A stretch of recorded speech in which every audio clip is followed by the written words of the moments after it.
혹시 멸치를 매일 드시는데도 뼈가 약해지는 느낌을 받으신 적 있으신가요? 칼슘이 풍부한 음식을 열심히 챙겨 먹는데도 골밀도 검사에서 좋지 않은 결과가 나왔다면 정말 억울하고 답답하실 겁니다. 사실 칼슘은 단순히 많이 먹는다고 해서 우리 뼈로 가는 게 아닙니다. 칼슘이 몸속에 들어와서 실제로 뼈에 자리 잡기까지는 생각보다 복잡한 과정이 필요하거든요. 오늘은 여러분이 그동안 놓치고 있었을 수도 있는 칼슘을 제대로 흡수하는 방법에 대해 말씀드리려고 합니다. 지난주에 제 지인 한 분이 이런 이야기를 하셨습니다. 70대 중반이신 분인데 평소 건강에 관심이 많으셔서 매일 아침 멸치볶음을 드시고 우유도 빠뜨리지 않으셨대요. 그런데 최근 병원에서 골다공증 진단을 받으셨다는 겁니다. 나는 분명히 칼슘을 충분히 먹었는데 왜 이럴까요? 라고 물으시더라고요. 이 분처럼 칼슘이 든 음식을 열심히 드시는데도 뼈 건강이 나아지지 않는 경우 문제는 칼슘의 양이 아니라 흡수율에 있을 가능성이 큽니다. 우리 몸은 섭취한 칼슘의 전부를 흡수하지 못합니다. 건강한 성인의 경우에도 칼슘 흡수율은 평균 30% 정도에 불과하다고 알려져 있습니다. 나이가 들수록 이 흡수율은 더 떨어지죠. 2022년 대한골대사학회에서 발표한 자료에 따르면 60대 이상의 경우 칼슘 흡수율이 20% 이하로 떨어지는 경우도 흔하다고 합니다. 그러니까 칼슘이 풍부한 멸치를 먹어도 실제로 뼈로 가는 칼슘은 그중 일부에 불과한 셈이죠. 그렇다면 우리가 먹은 칼슘이 뼈까지 제대로 도달하려면 무엇이 필요할까요? 여기서 중요한 것이 바로 영양소의 조합입니다. 칼슘은 혼자서는 제 역할을 다하기 어렵습니다. 마치 훌륭한 배우가 좋은 감독과 만나야 빛을 발하는 것처럼 칼슘도 특정 영양소와 함께 섭취해야 비로소 우리 몸에 흡수되고 뼈를 튼튼하게 만들 수 있습니다. 그런데 많은 분들이 이 사실을 모르고 칼슘만 열심히 드시는 경우가 많습니다. 실제로 2023년 국민건강영양조사 결과를 보면 50대 이상 성인의 약 68%가 칼슘을 권장량만큼 섭취하지 못하고 있다고 나왔는데 더 큰 문제는 칼슘을 충분히 먹는 사람들 중에서도 흡수를 돕는 영양소는 부족하게 섭취하는 경우가 많다는 점입니다. 그렇다면 칼슘과 함께 먹어야 하는 영양소는 무엇일까요? 첫 번째로 꼽을 수 있는 것이 바로 비타민 D입니다. 비타민 D는 칼슘이 장에서 흡수될 때 꼭 필요한 영양소인데 이것이 부족하면 아무리 칼슘을 많이 먹어도 대부분 그냥 몸 밖으로 배출되고 맙니다. 서울대학교 의과대학 연구팀이 2021년 발표한 논문을 보면 비타민 D 수치가 정상인 사람과 부족한 사람의 칼슘 흡수율을 비교했을 때 최대 2배 이상 차이가 났다고 합니다. 그만큼 비타민 D는 칼슘 흡수에 결정적인 역할을 하는 거죠. 그런데 여기서 한 가지 재미있는 사실이 있습니다. 비타민 D는 음식으로만 섭취하는 것이 아니라 햇빛을 통해서도 우리 몸에서 만들어진다는 점입니다. 피부에 자외선이 닿으면 우리 몸은 자연스럽게 비타민 D를 합성하게 되는데 하루에 약 15분에서 20분 정도만 햇빛을 쬐어도 충분한 양이 만들어진다고 알려져 있습니다. 하지만 요즘 많은 분들이 실내에서 생활하는 시간이 길고 외출할 때도 자외선 차단제를 꼼꼼하게 바르시다 보니 비타민 D가 부족한 경우가 많습니다. 대한내분비학회 자료에 따르면 우리나라 65세 이상 노인의 약 75%가 비타민 D 결핍 상태라고 하니 이 문제가 얼마나 심각한지 알 수 있죠. 그렇다면 칼슘이 풍부한 음식과 비타민 D를 함께 섭취하려면 어떻게 해야 할까요? 여기서 오늘의 첫 번째 조합이 등장합니다. 바로 우유와 햇빛입니다. 우유는 칼슘이 풍부한 대표적인 식품이면서 동시에 비타민 D도 어느 정도 함유하고 있습니다. 특히 요즘은 비타민 D를 강화한 우유 제품도 많이 나와 있어서 선택의 폭이 넓어졌죠. 하지만 우유만으로는 충분하지 않습니다. 우유를 마신 후에는 가벼운 산책이나 햇볕 쬐기를 함께 해주시는 것이 좋습니다. 실제로 한 연구 사례를 보면 이런 조합의 효과가 확실하게 나타났습니다. 국내 한 대학병원에서 골다공증 위험이 있는 60대 여성 120명을 대상으로 6개월간 실험을 진행했는데 한 그룹은 매일 우유 2잔을 마시기만 했고 다른 그룹은 우유 2잔과 함께 하루 20분씩 햇빛을 쬐도록 했습니다. 그 결과 우유만 마신 그룹은 골밀도가 평균 1.2% 증가했지만 우유와 햇빛을 함께 실천한 그룹은 골밀도가 평균 3.8% 증가했다고 합니다. 같은 양의 칼슘을 섭취했는데도 비타민 D를 추가로 보충한 것만으로 효과가 3배 이상 차이가 난 거죠. 하지만 여기서 끝이 아닙니다. 칼슘 흡수에는 비타민 D 외에도 또 다른 중요한 영양소가 있습니다. 바로 비타민 K입니다. 비타민 K는 칼슘이 뼈에 침착되는 과정에서 핵심적인 역할을 하는데 이것이 부족하면 칼슘이 뼈가 아닌 혈관이나 다른 곳에 쌓일 수 있습니다. 그래서 칼슘과 비타민 D를 충분히 섭취하더라도 비타민 K가 부족하면 뼈 건강이 제대로 개선되지 않을 수 있다는 거죠. 그렇다면 비타민 K는 어떤 음식에 많이 들어있을까요? 바로 녹색 채소, 특히 김과 같은 해조류에 풍부하게 들어있습니다. 여기서 두 번째 조합이 나옵니다. 멸치와 김입니다. 멸치는 칼슘의 보고라고 불릴 만큼 칼슘 함량이 높은 식품입니다. 멸치 100g에는 약 2200mg의 칼슘이 들어있다고 알려져 있는데 이는 우유의 10배가 넘는 양입니다. 하지만 앞서 말씀드렸듯이 멸치를 아무리 많이 먹어도 흡수가 잘 안되면 소용이 없습니다. 이때 김을 함께 드시면 김에 들어있는 비타민 K가 칼슘의 뼈 침착을 도와주게 됩니다. 실제로 김 한 장에는 하루 권장량의 약 25% 정도 되는 비타민 K가 들어있다고 하니 멸치볶음을 드실 때 김을 한두 장 같이 드시는 것만으로도 칼슘 흡수율을 높일 수 있습니다. 그런데 여기서 또 하나 놓치기 쉬운 사실이 있습니다. 칼슘이 풍부한 음식을 먹을 때 함께 먹으면 오히려 흡수를 방해하는 음식도 있다는 점입니다. 예를 들어 시금치나 근대 같은 채소에는 수산염이라는 성분이 많이 들어있는데 이것이 칼슘과 결합하면 몸에 흡수되지 못하고 그대로 배출됩니다.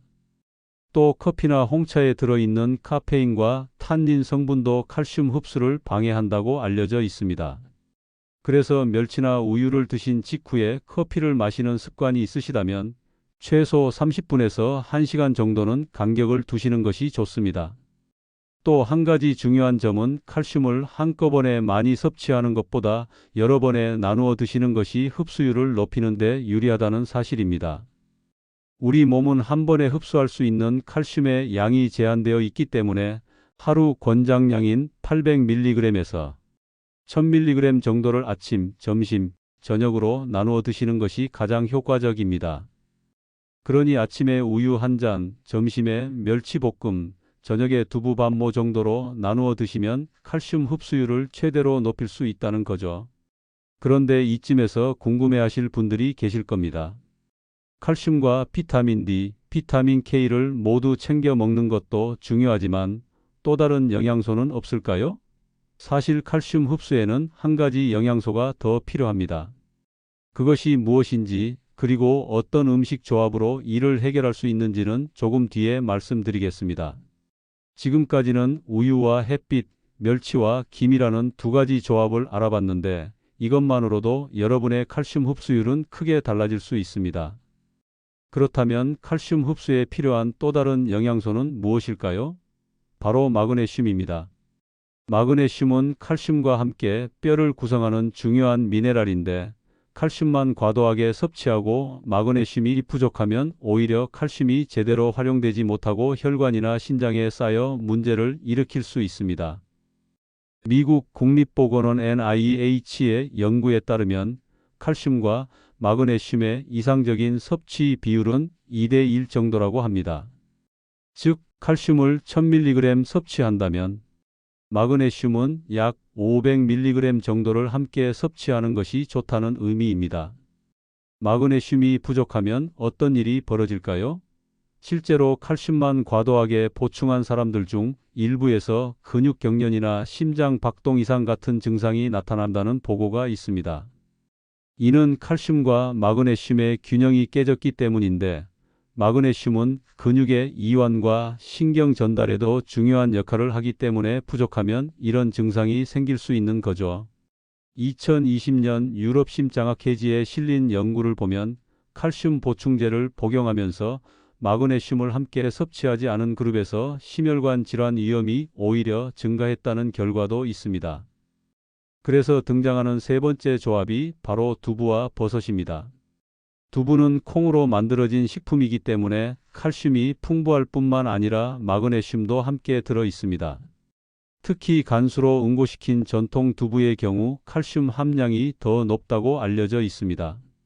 두부 반 모약 150g에는 칼슘이 약 200mg, 마그네슘이 약 60mg 정도 들어 있어서 칼슘과 마그네슘을 동시에 섭취할 수 있는 좋은 식품입니다.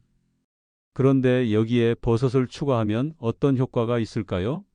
버섯에는 비타민 D가 들어 있습니다.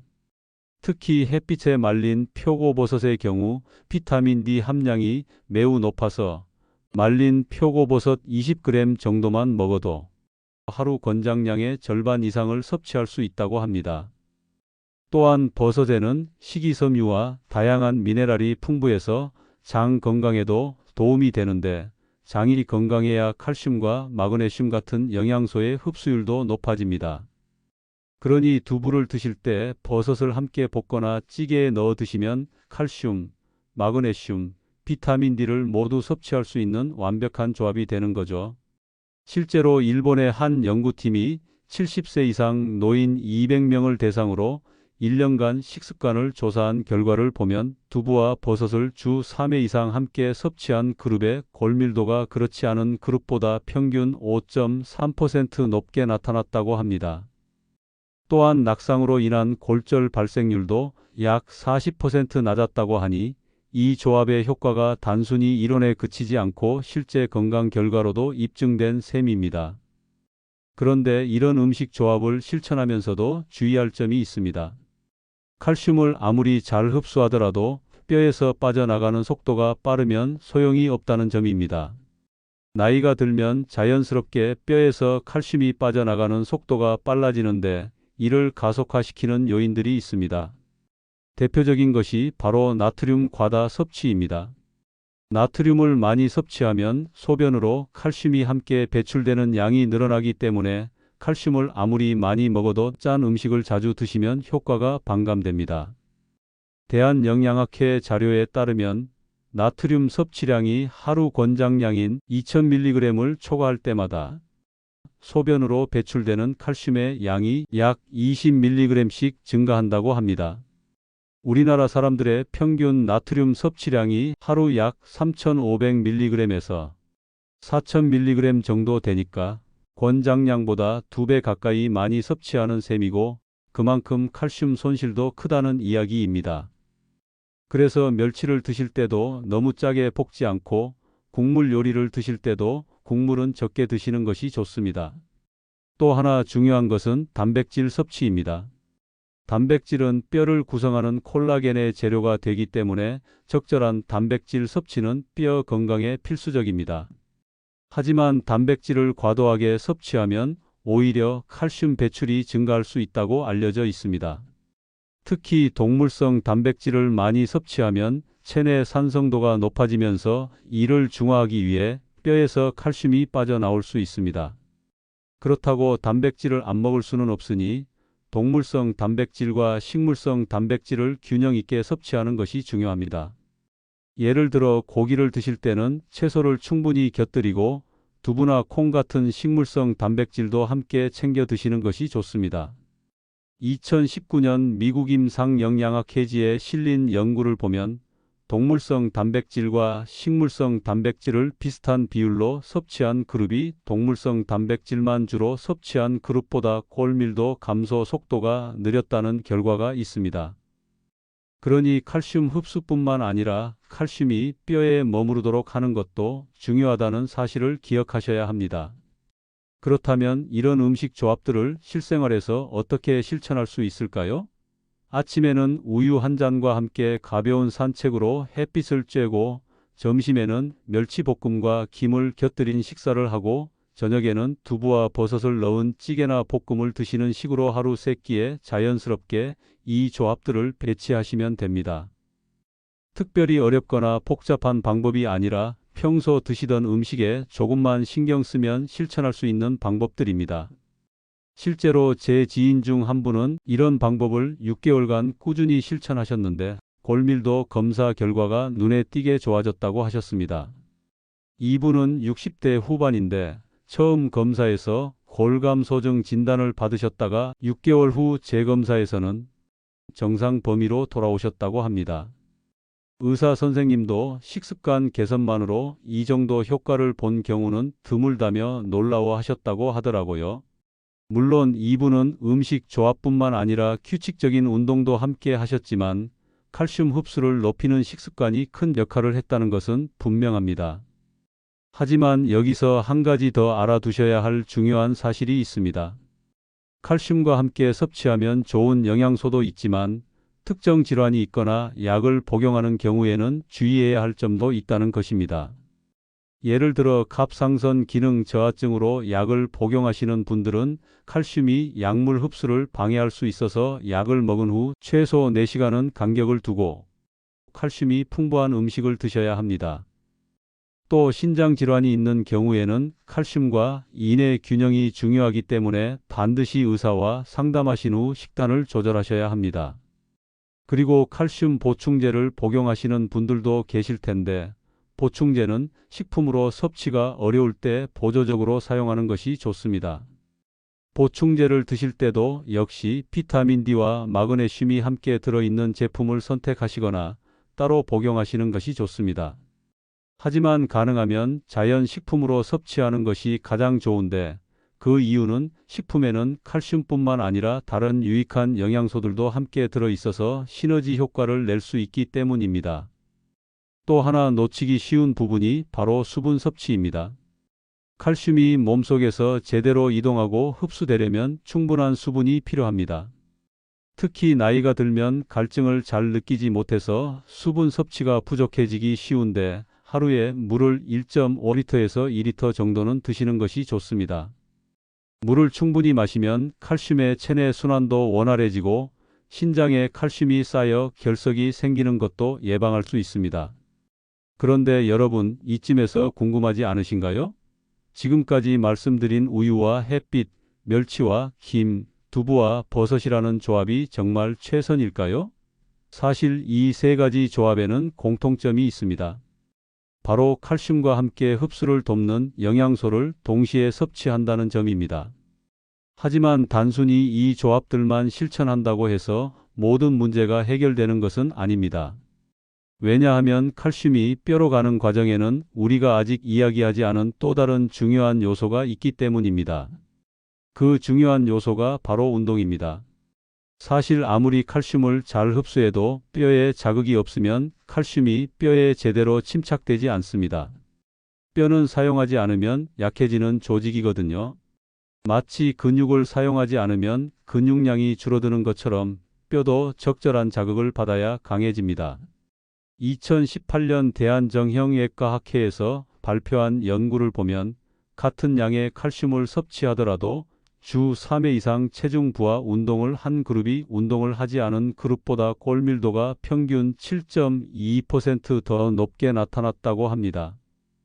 체중 부하 운동이란 자신의 체중을 지탱하면서 하는 운동을 말하는데 걷기, 계단 오르기, 가벼운 조깅, 맨손 체조 같은 것들이 여기에 해당합니다.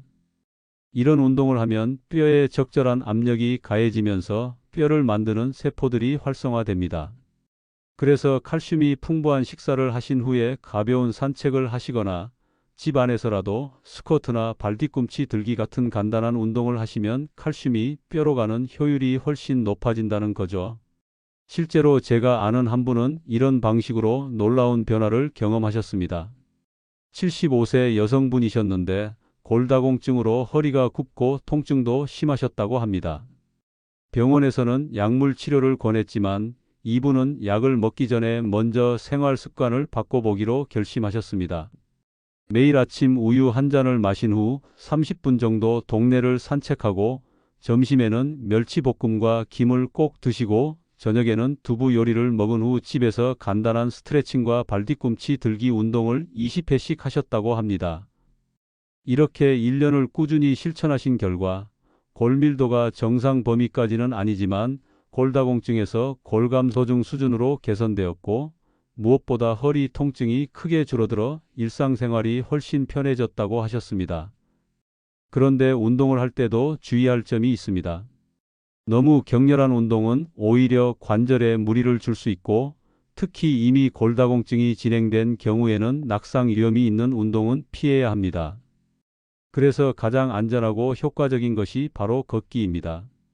걷기는 누구나 쉽게 할 수 있으면서도 뼈에 적절한 자극을 주는 운동이기 때문에 시니어 분들께 가장 권장되는 운동입니다. 하루 30분에서 40분 정도 주 5회 이상 걷는 것만으로도 충분한 효과를 볼 수 있다고 합니다. 그렇다면 실내에서는 어떤 운동을 할 수 있을까요? 날씨가 좋지 않거나 외출이 어려운 날에는 집 안에서도 할 수 있는 운동이 있습니다. 의자를 잡고 앉았다 일어서기를 반복하는 스쿼트 동작, 벽을 짚고 발뒤꿈치를 들었다 내리는 동작, 제자리에서 무릎을 들어 올리며 걷는 동작 같은 것들입니다. 이런 운동들은 균형 감각도 함께 키워주기 때문에 낙상 예방에도 도움이 됩니다. 대한노인병학회 자료에 따르면 65세 이상 노인의 낙상 사고 중 약 60%가 골절로 이어지는데, 평소 균형 운동을 꾸준히 한 경우 낙상 위험이 약 35% 감소한다고 합니다. 그런데 여기서 한 가지 더 중요한 사실이 있습니다. 혹시 여러분은 칼슘을 아무리 많이 섭취해도 우리 몸이 하루에 흡수할 수 있는 양에는 한계가 있다는 걸 아시나요? 연구에 따르면 한 번에 500mg 이상의 칼슘을 섭취하면 그 이상은 거의 흡수되지 않고 배출된다고 합니다.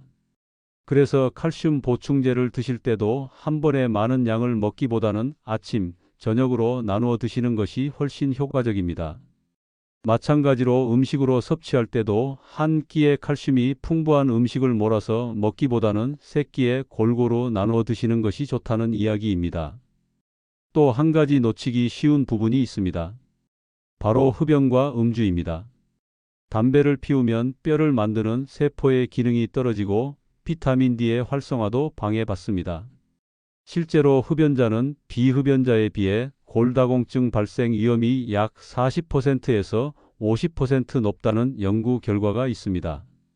음주도 마찬가지입니다.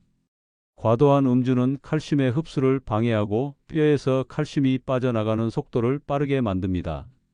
특히 매일 술을 드시거나 한 번에 많은 양을 드시는 경우 뼈 건강에 심각한 영향을 미칠 수 있습니다. 그렇다면 이미 골다공증 진단을 받은 경우에는 어떻게 해야 할까요? 이미 뼈가 약해진 상태라면 음식만으로는 충분하지 않을 수 있습니다. 이런 경우에는 의사와 상담하여 약물 치료를 병행하는 것이 필요할 수 있습니다. 하지만 약물 치료를 하더라도 오늘 말씀드린 식습관과 생활 습관 개선은 반드시 함께 실천하셔야 합니다. 약물은 뼈가 더 이상 약해지는 것을 막아주지만 뼈를 튼튼하게 만드는 재료는 결국 우리가 먹는 음식에서 나오기 때문입니다. 2022년 서울대학교 병원 내분 비내과에서 골다공증 환자 300명을 대상으로 진행한 연구를 보면 약물 치료와 함께 식이요법과 운동을 병행한 그룹이 약물 치료만 받은 그룹보다 골밀도 개선 효과가 약 2배 더 높게 나타났다고 합니다.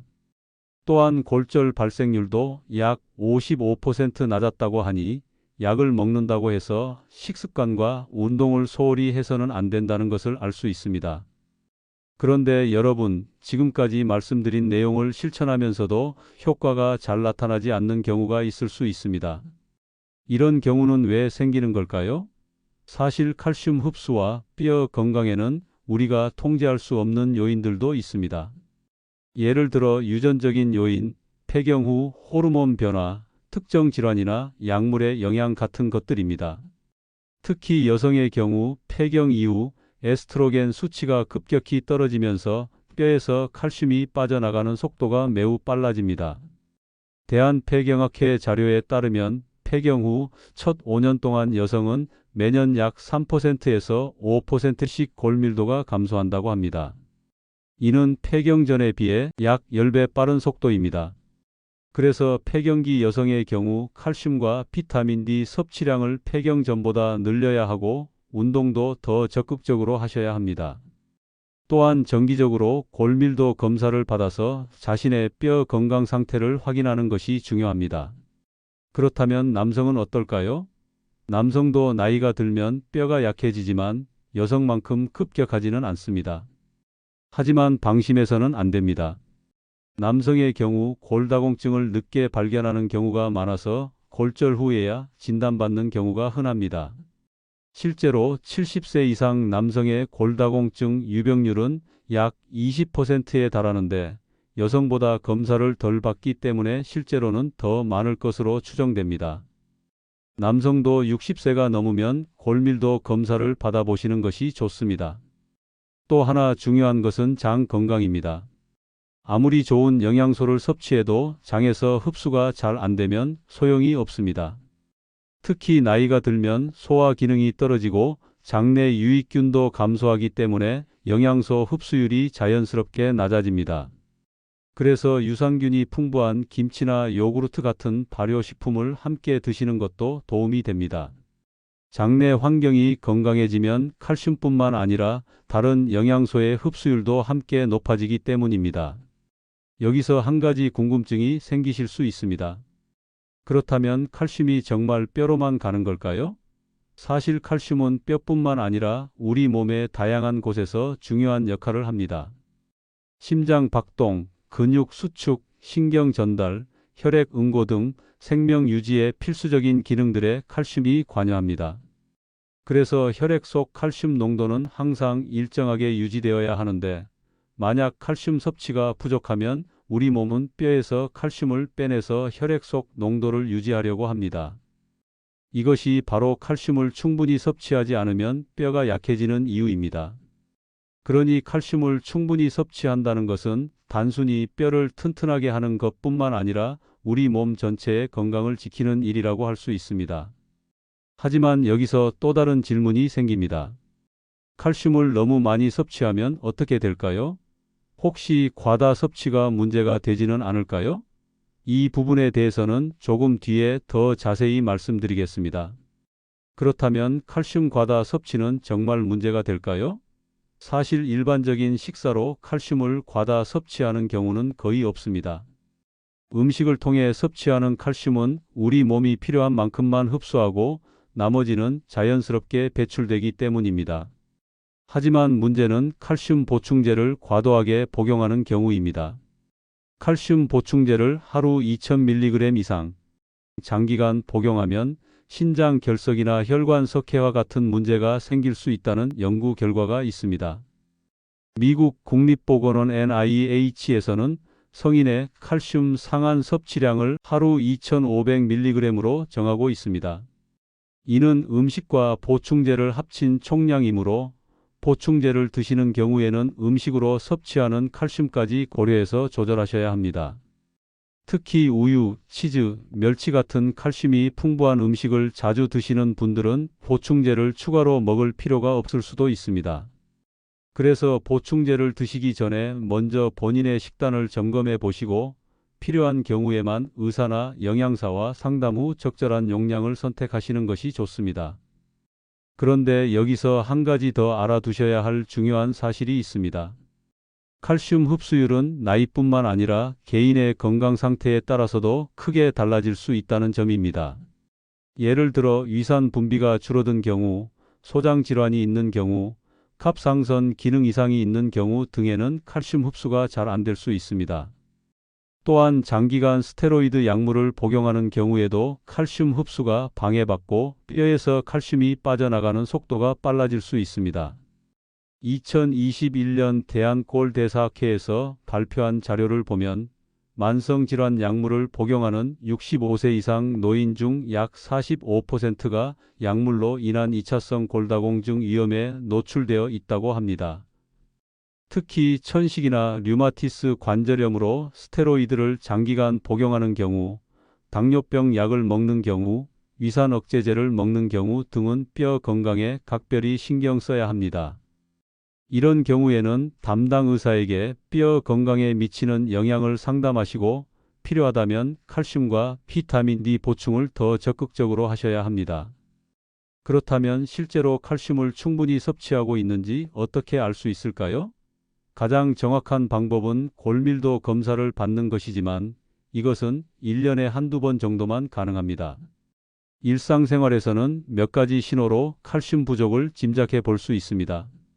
손톱이 잘 부러지거나 갈라진다거나 다리에 쥐가 자주 난다거나 치아가 약해지는 느낌이 든다면 칼슘 부족을 의심해 볼 수 있습니다. 물론 이런 증상들이 반드시 칼슘 부족 때문만은 아니지만 여러 증상이 함께 나타난다면 병원에서 검사를 받아보시는 것이 좋습니다. 또 하나 중요한 것은 칼슘뿐만 아니라 단백질 섭취도 충분해야 한다는 점입니다. 앞서 잠깐 언급했지만 뼈는 칼슘만으로 이루어진 것이 아닙니다.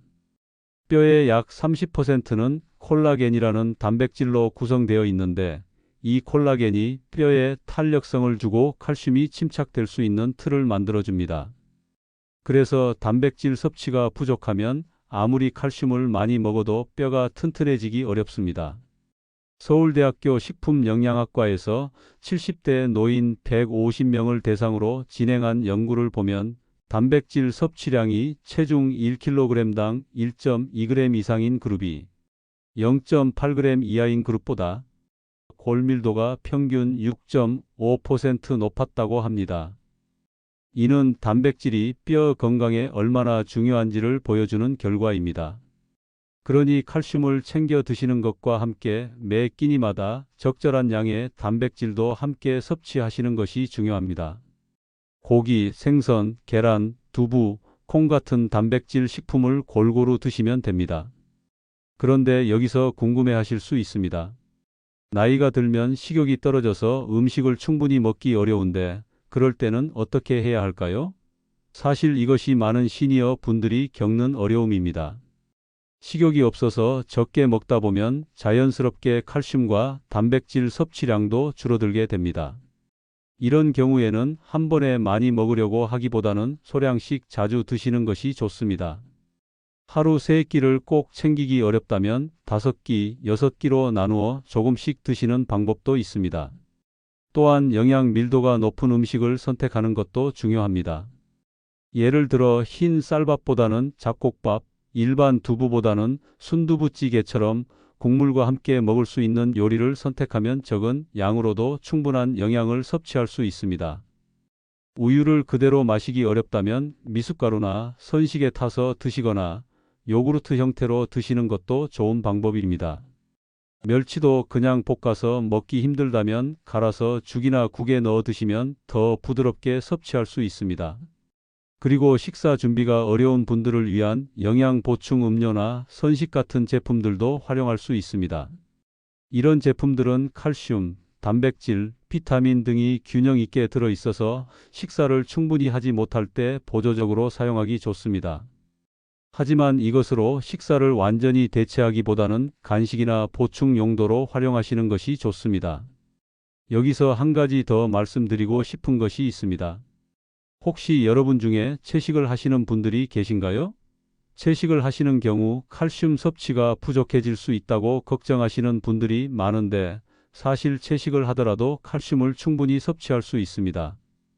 두부, 콩, 깨, 브로콜리, 케일, 무청 같은 식물성 식품에도 칼슘이 풍부하게 들어 있습니다. 특히 강화두유나 칼슘 강화 식물성 우유를 활용하면 일반 우유만큼 칼슘을 섭취할 수 있습니다. 다만 채식을 하시는 경우 비타민 D와 비타민 B12가 부족해질 수 있으니 이 부분은 보충제로 챙기시는 것이 좋습니다. 또한 식물성 식품 중에는 칼슘 흡수를 방해하는 수산염이나 피틴산이 많이 들어있는 것도 있으니 이런 식품들은 살짝 데쳐서 드시면 흡수율을 높일 수 있습니다. 시금치나 건대를 끓는 물에 데치면 수산염이 많이 제거되고 콩이나 견과류를 물에 불렸다가 드시면 피틴산이 줄어듭니다. 그렇다면 지금까지 말씀드린 내용을 정리해 보겠습니다. 칼슘이 뼈로 가려면 단순히 칼슘만 먹는 것이 아니라 비타민 D, 비타민 K, 마그네슘 같은 영양소가 함께 필요하고 적절한 운동으로 뼈에 자극을 주어야 하며 나트륨이나 카페인처럼 칼슘 흡수를 방해하는 요인은 피해야 합니다. 또한 칼슘은 한 번에 많이 먹기보다는 하루 세 끼에 나누어 드시는 것이 흡수율을 높이는 데 유리합니다. 우유와 햇빛, 멸치와 김, 두부와 버섯이라는 세 가지 조합은 이런 원리를 실생활에서 쉽게 실천할 수 있도록 만든 방법입니다. 하지만 여러분, 아직 하나 남은 이야기가 있습니다. 지금까지 말씀드린 모든 것을 실천하더라도 만약 우리 몸의 어떤 시스템이 제대로 작동하지 않는다면 칼슘은 뼈로 가지 못할 수도 있습니다. 그 시스템이 무엇인지 그리고 그것을 어떻게 관리해야 하는지는 다음에 말씀드리겠습니다. 그 시스템은 바로 우리 몸의 호르몬 균형입니다. 특히 부갑상선 호르몬과 칼시토닌이라는 두 가지 호르몬이 칼슘 대사를 조절하는 핵심 역할을 합니다. 부갑상선 호르몬은 혈액 속 칼슘 농도가 낮아지면 분비되어 뼈에서 칼슘을 빼내 혈액으로 보내는 역할을 하고 칼시토닌은 반대로 혈액 속 칼슘이 너무 높을 때 칼슘을 뼈로 보내는 역할을 합니다. 이 두 호르몬이 균형을 이루어야 칼슘이 적절하게 뼈에 저장되고 필요할 때 사용될 수 있습니다. 그런데 나이가 들거나 특정 질환이 있으면 이 호르몬 균형이 깨질 수 있습니다. 특히 부갑상선 기능 항진증이 있는 경우 부갑상선 호르몬이 과도하게 분비되어 뼈에서 칼슘이 계속 빠져나가게 됩니다.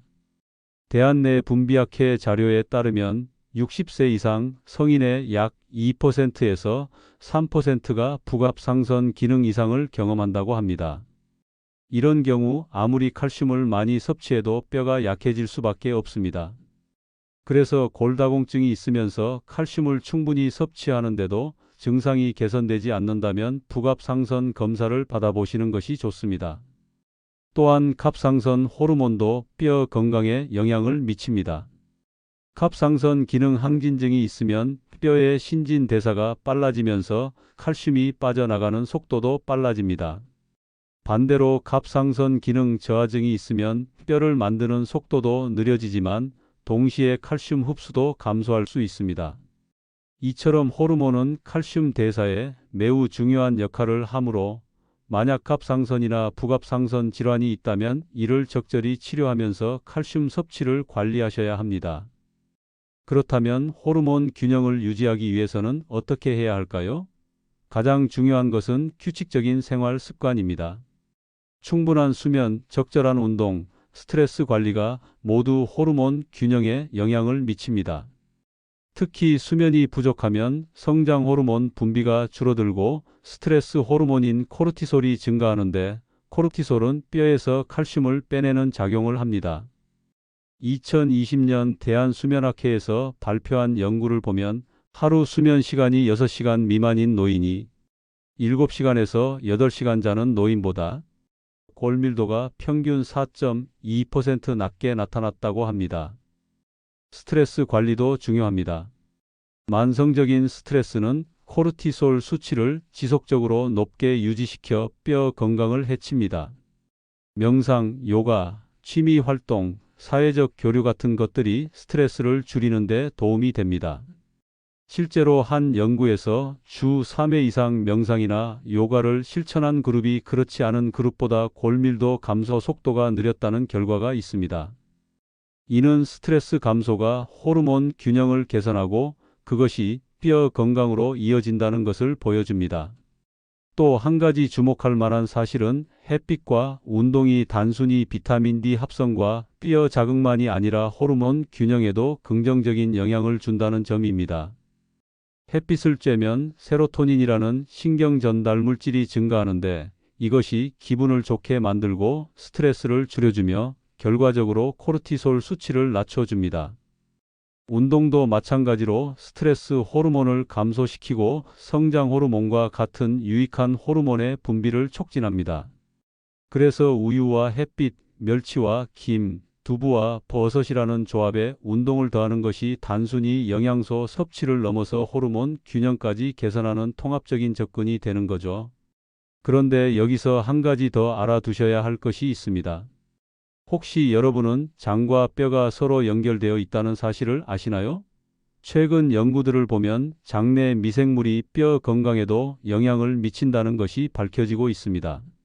장내 유익균이 많으면 칼슘과 다른 미네랄의 흡수율이 높아지고 면역 기능이 개선되면서 뼈를 파괴하는 염증 반응도 줄어듭니다. 2019년 국제학술지 네이처에 실린 연구를 보면 장내 미생물 다양성이 높은 사람일수록 골밀도가 높다는 결과가 나왔습니다. 그래서 프로바이오틱스가 풍부한 발효식품을 드시는 것도 간접적으로 뼈 건강에 도움이 됩니다. 김치, 된장, 청국장, 요구르트, 캐피어 같은 식품들이 장 건강을 개선하고 그것이 칼슘 흡수를 높여 결과적으로 뼈 건강으로 이어지는 선순환을 만드는 거죠. 특히 한국 전통 발효 식품인 김치와 된장에는 유산균뿐만 아니라 비타민 K도 풍부하게 들어있어서 칼슘의 뼈 침착을 돕는 이중 효과를 볼 수 있습니다. 또 하나 놓치기 쉬운 부분이 있습니다. 바로 약물 상호작용입니다. 많은 시니어 분들이 여러 가지 약을 동시에 복용하시는데 어떤 약들은 칼슘 흡수를 방해하거나 뼈 건강에 영향을 줄 수 있습니다. 예를 들어 제산제나 위산 억제제를 장기간 복용하면 칼슘 흡수가 줄어들 수 있고 일부 이뇨제는 소변으로 칼슘 배출을 증가시킬 수 있습니다. 그래서 여러 가지 약을 드시는 분들은 담당 의사나 약사에게 복용 중인 약이 뼈 건강에 미치는 영향을 확인하시고 필요하다면 칼슘 보충을 더 적극적으로 하시거나 복용 시간을 조정하시는 것이 좋습니다. 그렇다면 지금까지 말씀드린 모든 것을 종합해보면 어떻게 될까요? 칼슘이 뼈로 가려면 단순히 칼슘만 먹는 것이 아니라 비타민 D, 비타민 K, 마그네슘 같은 영양소가 함께 필요하고 이들을 효과적으로 흡수하기 위한 음식 조합이 중요하며 운동으로 뼈에 자극을 주어야 하고 호르몬 균형과 장 건강까지 신경 써야 한다는 것입니다. 이 모든 것이 유기적으로 연결되어 있어서 어느 한 가지만 잘해서는 충분하지 않고 전체적인 접근이 필요합니다. 실제로 제가 알고 있는 한 지역의 경로당에서는 이런 통합적인 접근을 프로그램으로 만들어 실천하고 있습니다. 매일 아침 함께 모여 우유나 두유 한 잔을 마시고 30분 정도 동네를 산책하며 햇빛을 쬐고 점심 식사 준비를 함께 하면서 멸치와 김, 두부와 버섯을 넣은 반찬을 만들어 먹습니다. 또 일주일에 2번은 간단한 체조와 스트레칭 프로그램에 참여하고 한 달에 한 번은 전문가를 초청해서 건강 강좌를 듣습니다. 이렇게 1년을 실천한 결과 참여자 80여 명 중 70% 이상이 골밀도가 개선되었거나 유지되었다고 합니다. 이 사례가 보여주는 것은 뼈 건강이 단순히 개인의 노력만이 아니라 함께하는 문화와 환경이 중요하다는 점입니다. 혼자서 실천하기 어렵다면 가족이나 친구와 함께 도전해 보시는 것도 좋은 방법입니다. 서로 격려하고 함께 식사를 준비하고 산책을 가면 더 즐겁게 그리고 더 꾸준히 실천할 수 있습니다. 건강관리는 결국 습관이고 습관은 혼자보다 함께할 때 더 오래 지속되기 때문입니다. 그런데 여기서 마지막으로 하나 더 말씀드리고 싶은 것이 있습니다. 지금까지 말씀드린 모든 방법들이 효과를 보려면 시간이 필요하다는 점입니다. 뼈는 빠르게 변하는 조직이 아닙니다. 새로운 뼈가 만들어지고 오래된 뼈가 교체되는 리모델링 과정은 몇 개월에서 몇 년에 걸쳐 일어납니다. 그래서 일주일, 2주일 실천했다고 해서 당장 효과가 나타나지 않더라도 실망하지 마시고 꾸준히 계속하시는 것이 중요합니다. 그렇다면 이제 정말 핵심적인 실천 방법을 정리해 드리겠습니다. 지금까지 우유와 햇빛, 멸치와 김, 두부와 버섯이라는 3가지 조합을 말씀드렸는데 이것들을 하루 일과 속에 어떻게 배치하면 가장 효과적일까요? 아침에 일어나시면 먼저 공복에 물 한 잔을 드시고 간단한 스트레칭으로 몸을 깨워주세요. 그리고 아침 식사로 우유 한 잔 또는 칼슘 강화 두유 한 잔과 함께 계란이나 두부 같은 단백질 식품을 드시면 좋습니다. 식사 후에는 15분에서 20분 정도 가볍게 산책하시면서 햇빛을 쬐시면 비타민 D 합성과 함께 소화도 도와줍니다. 점심 식사에는 멸치볶음이나 멸치 국물을 활용한 요리를 드시고 김을 한두 장 곁들이세요. 멸치는 크기가 작은 것이 뼈째 먹기 좋고 칼슘 함량도 높습니다. 멸치를 볶을 때는 소금을 적게 넣고 통깨나 견과류를 함께 넣으면 고소한 맛도 좋아지고 마그네슘도 보충할 수 있습니다. 김은 그냥 드셔도 좋고 밥에 싸 먹거나 국에 넣어 드셔도 됩니다. 식사 후에는 커피나 녹차를 바로 드시지 마시고 30분에서 1시간 정도 간격을 두시는 것이 칼슘 흡수에 좋습니다. 저녁 식사에는 두부와 버섯을 활용한 요리를 드시면 좋습니다. 두부찌개에 표고버섯이나 느타리버섯을 듬뿍 넣거나 두부와 버섯을 함께 볶아서 드시면 됩니다. 버섯은 가능하면 햇빛에 말린 것을 사용하시면 비타민 D 함량이 더 높아집니다. 만약 생버섯을 사용하신다면 조리하기 전에 30분 정도 햇빛에 두었다가 사용하시면 비타민 D가 증가한다고 합니다. 저녁 식사는 너무 늦지 않게 잠들기 3시간 전에는 마치시는 것이 좋습니다. 이렇게 3끼에 나누어 칼슘을 섭취하면 하루 권장량인 800mg에서 1000mg을 자연스럽게 채울 수 있습니다. 우유 한 잔에 약 200mg, 멸치 20g에 약 400mg, 두부 반 모에 약 200mg의 칼슘이 들어있으니 이것만으로도 하루 권장량을 충족할 수 있습니다. 여기에 김, 버섯, 채소에서 추가로 섭취되는 칼슘까지 합하면 충분한 양이 됩니다. 하지만 음식만으로는 충분하지 않습니다. 운동도 함께 해주셔야 합니다. 하루 30분 정도 걷기는 기본이고 가능하면 일주일에 2회에서 3회 정도는 근력 운동도 추가하시면 좋습니다. 집에서 할 수 있는 간단한 운동으로는 의자를 잡고 스쿼트하기, 벽을 짚고 발 뒤꿈치 들기, 계단 오르내리기, 누워서 다리 들어 올리기 같은 것들이 있습니다. 이런 운동들은 특별한 장비 없이도 할 수 있고 관절에 무리를 주지 않으면서 뼈와 근육을 동시에 강화할 수 있습니다. 서울대학교 병원 재활의학과에서 발표한 자료를 보면 유산소 운동과 근력 운동을 병행한 그룹이 유산소 운동만 한 그룹보다 골밀도 증가 효과가 약 40% 더 높았다고 합니다. 그러니 걷기만 하시지 마시고 간단한 근력 운동도 함께 해주시는 것이 좋습니다.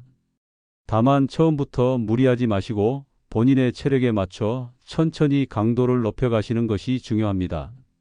또한 균형 운동도 잊지 마세요. 나이가 들면 균형 감각이 떨어져서 낙상 위험이 높아집니다. 한 발로 서기, 일직선으로 걷기, 뒤꿈치와 발끝을 붙여 걷기 같은 간단한 균형 운동을 매일 조금씩 하시면 낙상을 예방할 수 있습니다. 낙상은 골다공증이 있는 분들에게 가장 큰 위험 요인이기 때문에 뼈를 튼튼하게 하는 것만큼이나 넘어지지 않도록 예방하는 것도 중요합니다. 그리고 무엇보다 중요한 것은 이 모든 것을 꾸준히 실천하는 것입니다.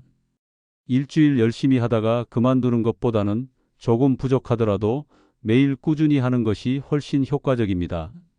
완벽하게 하려고 하지 마시고 할 수 있는 범위에서 시작하세요.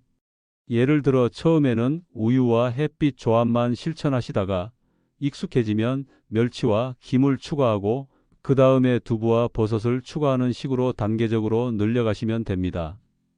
실천하시면서 변화를 기록해 보시는 것도 좋습니다. 간단한 노트에 매일 무엇을 먹었고 얼마나 운동했는지 적어보세요. 몇 주, 몇 달 후에 돌아보면 자신이 얼마나 노력했는지 보이고 그것이 계속할 수 있는 동기가 됩니다. 또한 몸의 변화도 기록해 보세요. 다리에 쥐가 나는 횟수가 줄었다거나 계단을 오를 때 숨이 덜 찬다거나 손톱이 튼튼해졌다거나 하는 작은 변화들을 발견하실 수 있을 겁니다. 정기적으로 병원에서 검사를 받는 것도 중요합니다. 50세 이상 여성이나 65세 이상 남성은 2년에 한 번 정도 골밀도 검사를 받으시는 것이 좋고 이미 골다공증이나 골감소증 진단을 받으신 분들은 1년에 한 번씩 검사를 받으시면서 변화를 확인하시는 것이 좋습니다. 검사 결과가 좋아지면 더 열심히 할 수 있는 동기가 되고 만약 여전히 나빠지고 있다면 의사와 상담하여 추가적인 치료를 고려할 수 있습니다. 마지막으로 한 가지 더 말씀드리겠습니다. 뼈 건강은 단순히 골절을 예방하는 것 이상의 의미가 있습니다. 튼튼한 뼈는 활동적인 삶을 가능하게 하고 활동적인 삶은 독립적인 생활과 삶의 질을 유지하게 해줍니다. 나이가 들어도 자유롭게 움직이고 하고 싶은 일을 하고 사랑하는 사람들과 함께 시간을 보낼 수 있다는 것, 그것이 바로 우리가 뼈 건강을 지키려는 진짜 이유가 아닐까요? 오늘 말씀드린 내용을 정리해 드리겠습니다. 칼슘이 우리 뼈로 가려면 단순히 칼슘만 먹는 것이 아니라 비타민 D, 비타민 K, 마그네슘 같은 영양소가 함께 필요합니다. 그래서 우유와 햇빛, 멸치와 김, 두부와 버섯이라는 세 가지 조합을 통해 이 영양소들을 균형 있게 섭취할 수 있습니다. 우유나 두유를 마신 후 햇빛을 쬐면 칼슘과 비타민 D를 동시에 얻을 수 있고, 멸치를 김과 함께 먹으면 칼슘과 비타민 K를 함께 섭취할 수 있으며, 두부를 버섯과 함께 먹으면 칼슘, 마그네슘, 비타민 D를 모두 얻을 수 있습니다. 하지만 음식만으로는 충분하지 않습니다. 적절한 운동으로 뼈에 자극을 주어야 하고, 충분한 수면과 스트레스 관리로 호르몬 균형을 유지해야 하며 장 건강을 챙겨 흡수율을 높여야 합니다. 또한 나트륨과 카페인은 줄이고 단백질은 충분히 섭취하며 금연과 절주를 실천해야 합니다. 이 모든 것이 유기적으로 연결되어 있어서 하나하나가 모두 중요합니다. 가장 중요한 것은 꾸준함입니다. 하루아침에 뼈가 튼튼해지지는 않지만 매일 조금씩 실천하다 보면 분명히 변화가 나타납니다. 완벽하게 하려고 하지 마시고 할 수 있는 것부터 시작하세요. 아침에 우유 한 잔 마시고 산책하는 것부터, 점심에 멸치와 김을 곁들이는 것부터, 저녁에 두부 요리를 만드는 것부터 시작하시면 됩니다. 본 영상의 건강 정보는 참고용이며 개인 상태와 체질에 따라 다를 수 있으니 건강관리나 치료는 반드시 전문 의료진과 상담 후 진행하시기 바랍니다. 특히 이미 골다공증 진단을 받으셨거나 만성질환으로 약을 복용하고 계신 분들은 식단을 바꾸시기 전에 담당 의사와 상담하시는 것이 안전합니다. 여러분의 뼈 건강을 위해 오늘 말씀드린 내용들이 도움이 되었기를 바랍니다. 영상이 도움이 되셨다면 구독과 좋아요로 응원해 주세요. 꾸준히 건강 정보를 전달하는 힘이 됩니다. 저희는 한결같은 마음으로 어르신들의 건강을 위해 노력하고 있으며 앞으로도 믿을 수 있는 건강 정보를 전해드리기 위해 최선을 다하겠습니다. 오늘부터 바로 실천해 보세요. 아침에 일어나시면 우유 한 잔 마시고 산책을 나가세요. 점심에는 멸치와 김을 식탁에 올려보세요. 저녁에는 두부와 버섯으로 따뜻한 요리를 만들어 드세요. 그리고 매일 조금씩 꾸준히 움직이세요. 여러분의 뼈는 여러분이 오늘 실천하는 작은 습관들로 만들어집니다. 건강하고 활기찬 노년을 위해 지금 바로 시작하시기 바랍니다.